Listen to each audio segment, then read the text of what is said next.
wàhálà dé o àwọn dókítà ti gùn lẹ́yìn ìyanṣẹ́lódì nílẹ̀ Nàìjíríà èmi ló dé tó fi rí bẹ́ẹ̀ ẹ̀sùn mọ́ bí ẹ̀ wá gbọ́ o àwọn dókítà máa ti gùn lẹ́yìn ìyanṣẹ́lódì ọlọ́jọ́ márùn-ún jákèjádò orílẹ̀-èdè yìí o ẹgbẹ́ àwọn dókítà nílẹ̀ Nàìjíríà ẹgbẹ́ náàdì ti gùn lẹ́yìn ìyanṣẹ́lódì oníkìlọ̀ ọjọ́ márùn-ún gbáko èyí tí yóò bẹ̀rẹ̀ ní ọjọ́ ẹtì ọ̀sẹ̀ yìí tí í ṣe ọjọ́ 12 oṣù kẹsàn-án ọdún 2025 yìí o láti fi béèrè ẹ̀tọ́ wọn.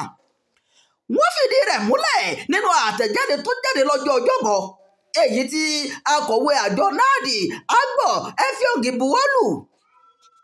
ìyanṣẹ́lódì ọ̀hún wáyé lẹ́yìn ìpàdé orí ayélujára tí àjọ náà ṣe lọ́jọ́ wẹ́sídẹ̀ẹ́ tí wọ́n sì ṣe é tó fi wọ ọjọ́ tósídẹ̀ẹ́ ọjọ́ 11 oṣù yìí.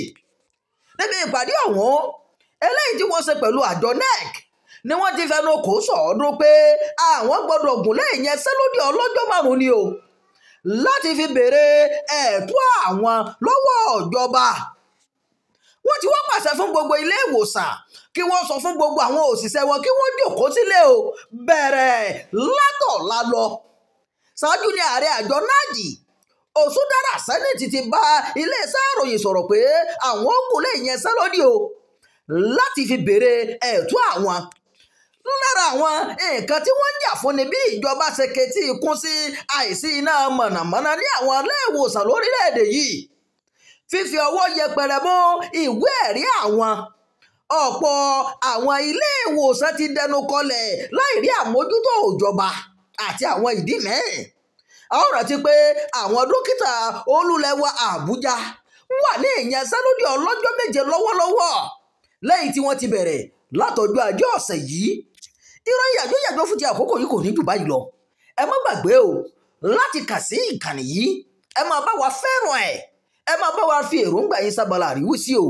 Imam Abdulwaheed ló ti ń jábọ̀ ọ̀rọ̀ yẹn láti ìlú Ìlọrin ìpínlẹ̀ Kwara.